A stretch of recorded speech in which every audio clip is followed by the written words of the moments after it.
Today on Six Sister Stuff, I'm showing you what I make for my whole entire Christmas dinner. So my name is Kristen, and my sisters and I love sharing simple, easy recipes with you guys so you can get dinner onto the table. Today is our Christmas dinner video. I'm so excited to share it with you because I love Christmas dinner, I really do. We have ham, we have amazing cheesy potatoes, we have Parmesan rolls, and then we have my mom's pistachio jello salad. So that's what we're making today. So stick around, watch how I do it, especially if you're an Instant Pot fan. We are cooking the ham in the Instant Pot. All right guys, if you're ready, let's get cooking. We are starting off with the Instant Pot ham because it's one of my favorite ways to cook ham. So this is a spiral ham. It's already been pre-cooked, so you really don't have to do much to it other than add a lot of flavor and heat it up. So that's what your Instant Pot is for. So we're gonna make a yummy sauce to go on top of it, and then we'll cook it. So let's get started. So I have a half a cup of brown sugar that we're just gonna dump in here. Then we have a half a cup of honey. I'm kind of just gonna eyeball it because really you can never have too much honey. Am I right? I am right. Then we have 2 tablespoons of Dijon mustard. We'll just pour on top. Again, I'm just gonna kind of eyeball my 2 tablespoons. And then you can't forget your spices. So you have a 1/4 teaspoon of nutmeg and a 1/2 teaspoon of cinnamon. So I'm just gonna put those in here too. Then I'm just gonna take my basting brush and just kind of mix it all together. All right, once it's nice and all mixed together, now it's time to put everything into the Instant Pot. So I'm gonna scooch that forward, and scooch just over for you. So the first thing you wanna do is you wanna put a trivet onto the bottom of the Instant Pot. Now you don't want a high trivet, you want one that's pretty low. So trivet on the bottom. If you don't have a trivet, I've done it before without a trivet, it works just fine. Next, we're gonna add 1.5 cups of water. So we'll just pour that into the bottom of the pot because it has to pressurize, right?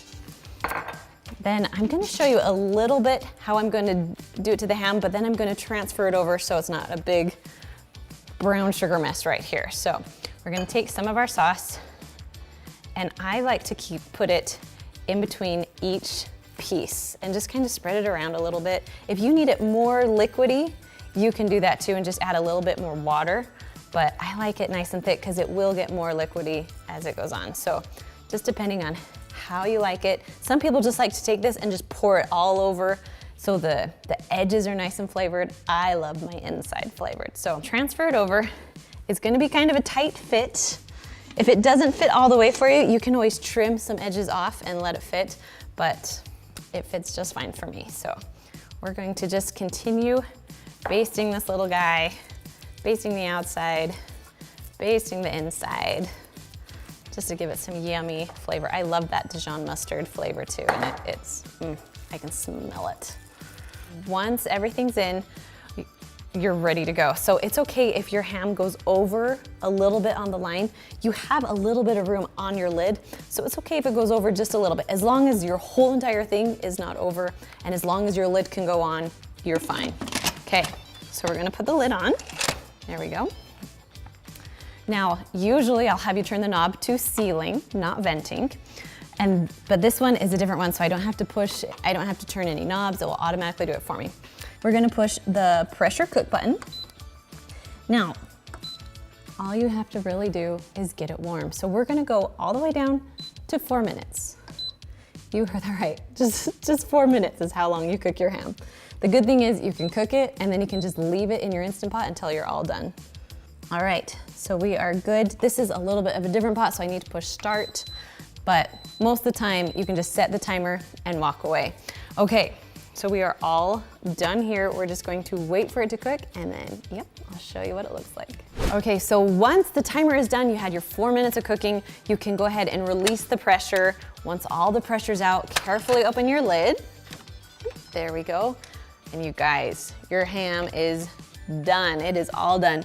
And it smells so good. Now I love this because you can make a delicious gravy with the drippings that are in there, and you also get just really good ham. So instead of pulling it all out because it's still burning hot, I'm just gonna cut you a few pieces just so you can see how good it is.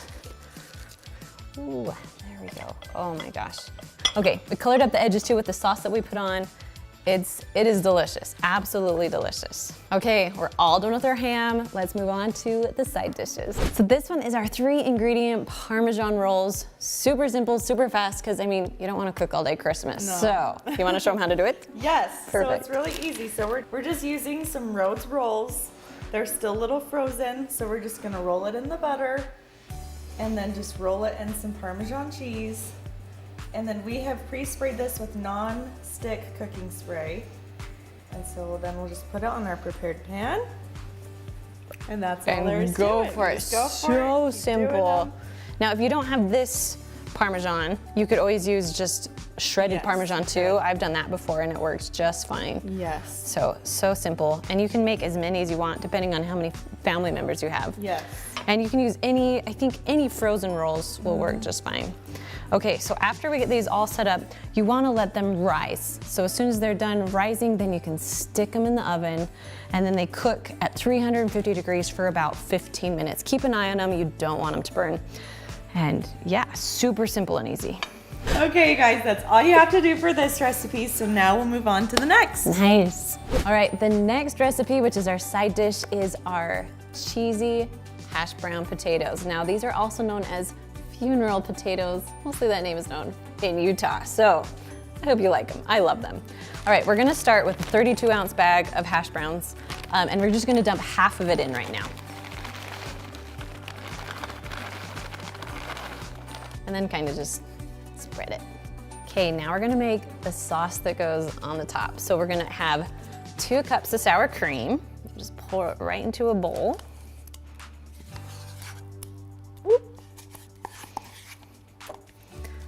And then we want 2 cans of cream of chicken soup.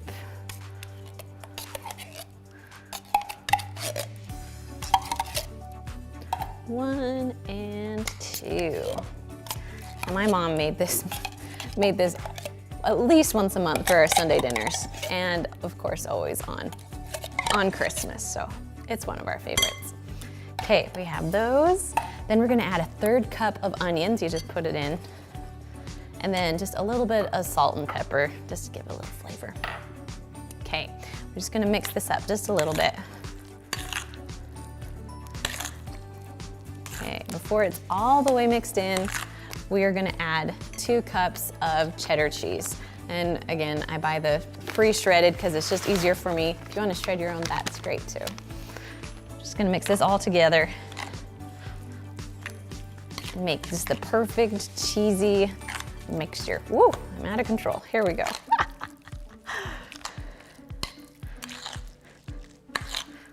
Okay, we're getting there.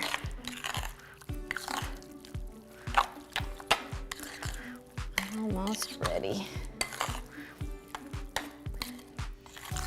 Now I'm using the shredded hash browns. You can also use the cubed hash browns, that will work too. So whatever kind you like best. Okay, we're ready for this. So we're gonna take half of our cheesy mixture and kind of gently place it on top of our hash browns. It's kind of a little bit hard to mix around, so that's why I like to do it in dollops, I guess you could say. There we go.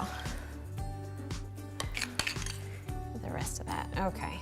And then just carefully spread it around. Try and not to make your hash browns come up as much, because you want all that yummy, cheesy creaminess in between. Okay, almost done here. Looking good. Okay, now we're just gonna add the other half of the hash browns on top of these ones. There we go. Just spread it out a little bit. Now this 9x13 pan isn't very thick. I would suggest maybe making sure it's a full 9x13 pans, because we might, yeah, it might overflow a little, but that's okay, it will still taste amazing. All right, same step, just doing dollops again. Getting all our cheesy yumminess on top.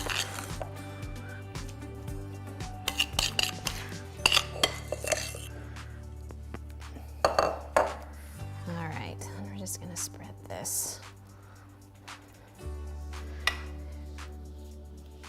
Okay guys, it's looking good. It's looking so good.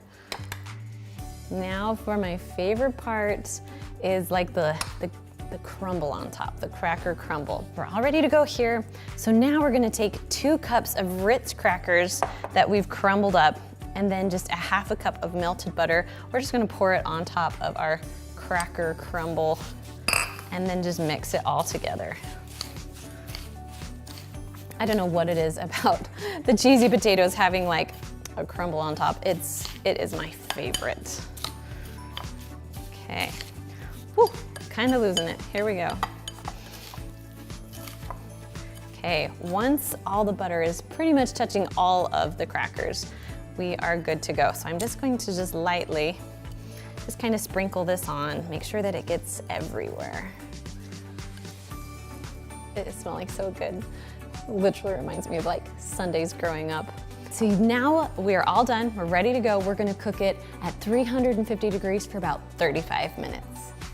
All right guys, all done with our funeral potatoes. They smell so, so good. Yes, you've gotta try these, you've got to. Okay, all done with this one. Let's move on to the next. If you know me, you know I love Jell-O, so I'm making my mom's pistachio Jell-O salad. We're gonna start with the 3.4 ounce of pistachio pudding, and we're just gonna put it into the bottom of our bowl. Here, we'll make it a little easier. There we go. Can't leave any in there. I have a 20-ounce can of pineapple tidbits. So you wanna leave the lid because you're gonna drain out all the juice right now. You don't want a ton of pineapples at the moment, you just want the juice so we can try and dissolve some of that pudding. There we go. And it's okay if there's a little bit of juice left, it's fine. Okay, you're gonna take your whisk, mix this all together, try and mix it the best you can, try and dissolve all the big chunks of sugar. We don't want big chunks. Although there are pistachios in there, so there will be some chunks, but not Jell-O chunks. Okay. Now you are done. Well, not yet.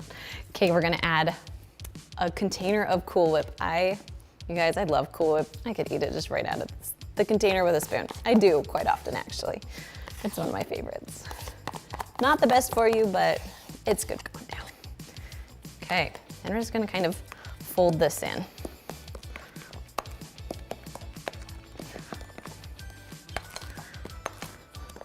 And I love this recipe because it's perfect if you're in a hurry. Like, I don't like to spend a ton of time cooking on Christmas. And so this recipe only takes about 5 minutes to throw together and it's done. You can eat it 5 minutes after you make it, so.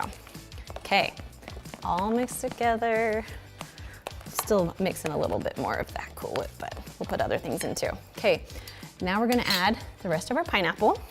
Get some chunks in there now. Now I have about 2 cups of marshmallows. You don't have to add the marshmallows if you don't want to. My kids love the marshmallows. And then I just have 2 bananas in here. So just dump those all in. Whoop, all in, here we go. And just fold everything together. I'm curious if you guys have any special traditions that you have on Christmas. This is always our Christmas salad because 1, it's green, and 2, it literally only takes a few minutes, so that's why my mom would make it all the time, and that's why I make it with my kids. So down below, tell me your favorite Christmas food that you guys have. I'm curious to hear. Now, when we lived not close to family, which was for many, many years, we would just have a little Christmas dinner. So I'd always make sure I had this Jell-O salad, and then we would always have pizza along with it. So yeah, I mean, you guys, you do you, and it will be just fine. Okay, you guys, we are done. Spread it around on the top. Sometimes I like to clean the edges too, so it's pretty if I have people coming over, but it's just my family. This is all I do. All right, you guys, that's all there is to it. So simple and easy, about 5 minutes to throw together. Now, if you love this Christmas dinner and you want some more ideas for dinner, you can go ahead and check out this video up there. Hopefully that will help you come up with any other ideas that you need. All right, guys, see you later. Bye.